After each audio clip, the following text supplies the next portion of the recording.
Salutare lume! Am revenit cu un mare giveaway de Dota 2. Deci sunt mulți invitați în joc.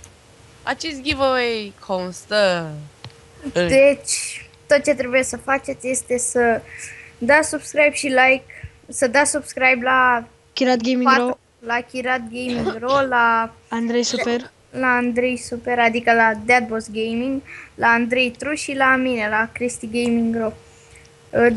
Lăsați un coment acolo că vreau să câștig, să particip, ceva, vreau să câștig Dota 2, nu știu ce. numai la Andrei pe Și channel. trebuie să vă scrieți ID-ul de Steam, că altfel nu putem, sau dacă nu Sau scrieți, nu, vă n-are rost să contactăm scrie noi. ID-ul de Steam, ar trebui să, dacă câștigă, mi-l trimit mie.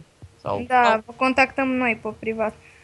Deci dați like, subscribe, coment și da, o să zic acum Emi. Să nu uitați de subscribe. Acum o să prezinte graficul când se vor da invitațiile pe Dota 2. Invitațiile se vor da pe Dota 2 la 15 subscriberi. Se va da o invitație.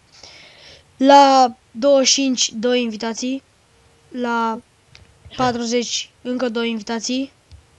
La 55, 3 invitații. Și cam atât. Și pe urmă, Acesta a fost giveaway-ul. Nu uitați să vă abonați, să dați like și să împrăștiați ca să vadă prietenii voștri. și comul să nu uitați pe acasă. Bye bye. Puteți să câștigați, papa!